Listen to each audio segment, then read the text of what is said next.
भाजपने या राज्यात अनेकांची घरं फोडून राजकारण आणि त्यातून सत्ता मिळवली आहे। लोकसभा निवडणुकीआधी मला पक्षात येण्याची ऑफर दिली होती। तुम्हाला राज्यसभेवर घेतो, राज्यपाल पद देतो असं आमिष दाखवलं होतं। मोदी शहांपासून अनेक भाजप नेत्यांनी आपल्याला फोनही केले, पण मी बाळासाहेब ठाकरेंचा सच्चा शिवसैनिक असल्यानं या सगळ्या ऑफर फेटाळून लावल्या। पण भाजपनं आता थेट माझं घर फोडण्याचा प्रयत्न केलाय। माझ्या मुलालाच माझ्या विरोधात करण्याचा प्रयत्न केलाय।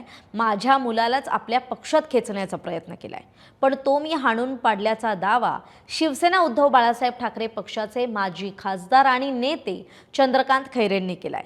सकाळची संवाद साधताना चंद्रकांत खैरे यांनी भाजपचं राजकारण आणि फोडाफोडीच्या राजकारणावर टीका केली।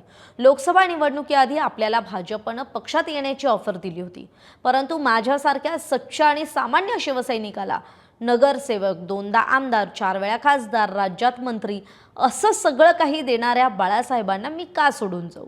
मला आता काही नको। पद येतात, पद जातात, नशिबात असलं तर ते पुन्हा मिळेल, पण पक्षनिष्ठा आणि प्रामाणिकपणा तुम्हाला जपावा लागतो असं सुद्धा खैरेंचं म्हणणं आहे। म्हणजे इतकी वर्ष मी शिवसेनेत बाळासाहेब, उद्धव साहेब, आदित्य ठाकरे अशा 3 पिढ्यांसोबत काम करतोय। मला पक्षानं भरपूर काही दिलंय, भरभरून दिलंय, त्यामुळे भाजपची ऑफर मी नाकारली।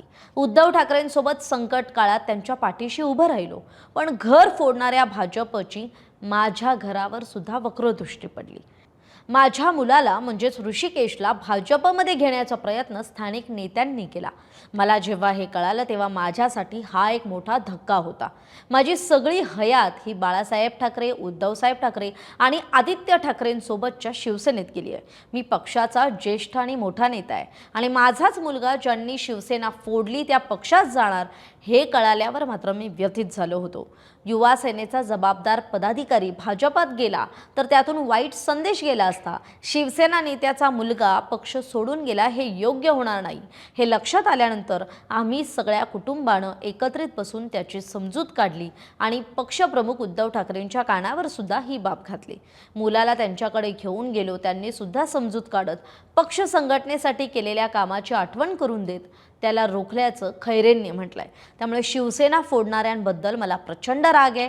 मराठी माणसाच्या हक्कासाठी आणि हिंदुत्वासाठी बाळासाहेबांनी शिवसेना काढली, पण स्वार्थी राजकारण आणि सत्तेच्या हव्यासापोटी भाजपनं शिवसेना फोडल्याचा आरोप चंद्रकांत खैरेंनी पुन्हा एकदा बोलून दाखवला।